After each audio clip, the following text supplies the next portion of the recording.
My name is Ketia Kamara Shavu, and my first name is start with a K, so I'm gonna do this one. I'm squatting and holding a basketball at a rest just above the floor for a short time, and then threw the ball straight up. The ball moved up, reaching a maximum height just below the ceiling. Then the ball fall back down. I catch the ball just before it hit the floor.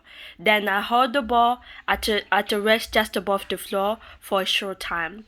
Sketch the position versus time and the velocity versus time graph for the entire motion. Describe. Use hap as the positive y direction above graph. Mark the following time. So the time t1, t2, t3. I'm sorry for this inconvenient.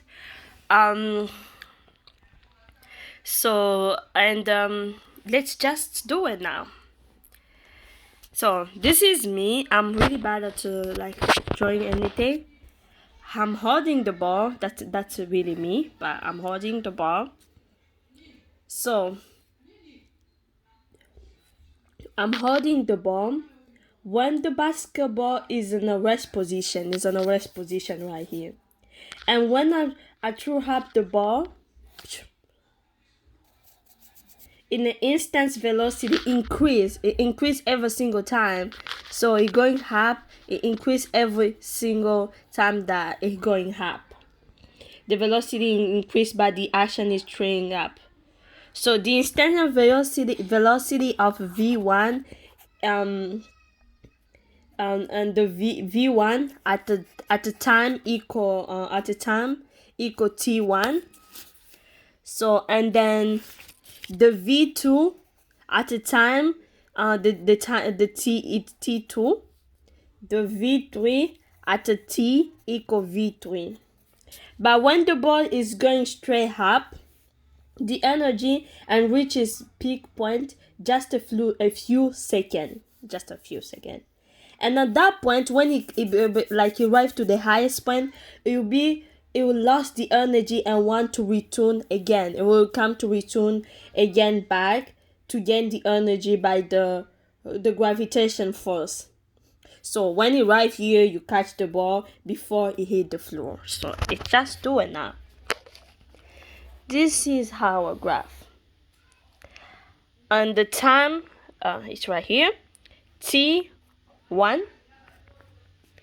and the velocity right here, v1.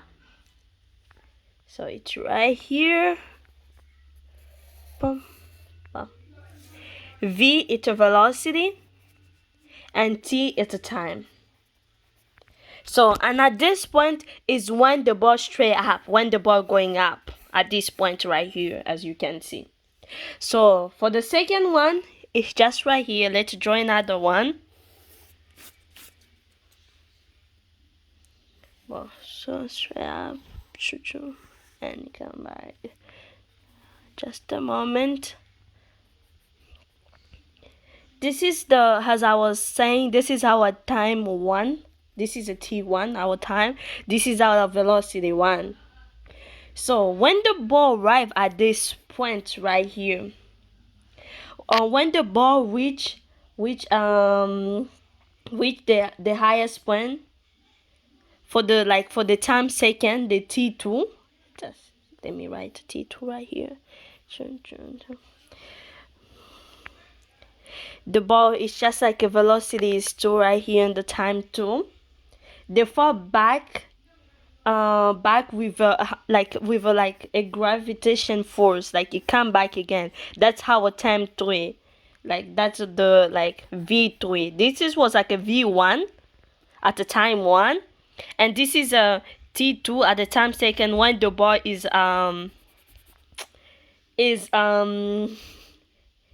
it's the highest point, when the ball arrives to our highest when the ball arrives to the highest point and it come back to the time 3. So this is what happened when the ball come down, and this is when the gravitation. It's always about the gravitation, and it come back because there's no force happening there. The ball can stick on the on the hair, you have to to come actually down. This is our time 3 on the velocity 3. When it's still on the hair, like on the highest point right here, is going to be time 2, velocity 2, time 1 when it's going. So as you can see, this is what happened. And this is where how I showed the first one to for you to understand. As I was like, what the tip I can say about this exercise is to read carefully, because it can confuse you when you'll be working in this specific exercise. Thank you. Bye bye.